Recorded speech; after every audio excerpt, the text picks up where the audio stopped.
정부의 집회 대응 같은 노동 현안을 놓고 최근에 노정 관계가 악화되고 있는 상황에서 정치권의 공방도 치열해지고 있습니다.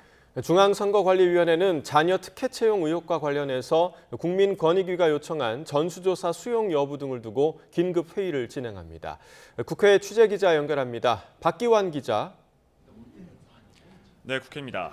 네, 정부와 노동계가 악화일로를 걷고 있는 상황인데 정치권의 반응은 어떻습니까? 네, 이른바 건폭 수사에 이어 심야 집회 제한 방침과 경찰의 대응 방식 등 노동 현안이 정치권에서도 뜨거운 감자로 떠올랐습니다.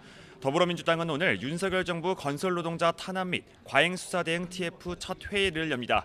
건설노동자에 대한 과잉 기획 수사로 지난달 건설노조 간부가 극단적 선택을 했다며 상임위별 대응책을 마련하겠다는 겁니다. 특히 그제 광양지철소에서 불거진 경찰의 과잉 진압 논란과 캡사이신 분사기 부활 등에 대한 대책도 다룰 것으로 보입니다. 민주당에선 정부의 강경 기조에 맞서 살수차 방지법 등 개별 의원들의 대응 입법도 이어지고 있습니다. 반면 국민의힘은 다수의 노동자와 시민을 보호하기 위한 조치라며 정부를 엄호했습니다. 국민의힘 김영동 노동개혁특위 위원장은 KBS 라디오에서 불법 집회나 회계 부정 등에 대해 법치의 기준으로 제재하거나 바로잡는 것이 다른 노동자나 시민의 불편을 막는 길이라고 강조했습니다. 그러면서 그동안은 노조의 불법과 탈법에도 법이 있으나 마나 했다며 강경 진압 등도 아주 소수의 사례일 뿐이라고 일축했습니다. 김 위원장은 또 노동시장의 이중 구조를 줄여나가는 등 국정 목표에 따른 노동개혁도 이어나가겠다고 밝혔습니다. 이번에 자녀 특혜 채용 의혹 때문에 전수조사 선언한 선관위가 또 긴급위원회의를 연다고요?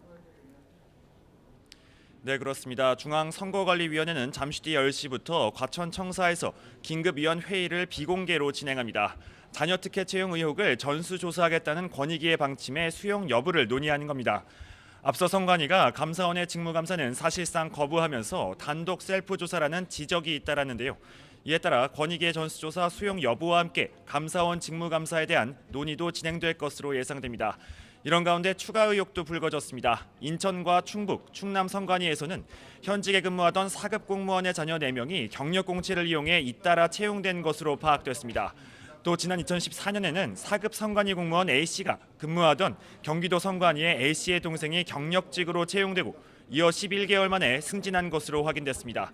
선관위의 감사 결과와 세신한 발표에도 의혹이 잇따르는 가운데 여야는 선관위 채용 비리 의혹 국정조사에 합의하고 구체적인 방안과 기간 등을 두고 협의를 이어가고 있습니다. 지금까지 국회에서 YTN 박견입니다.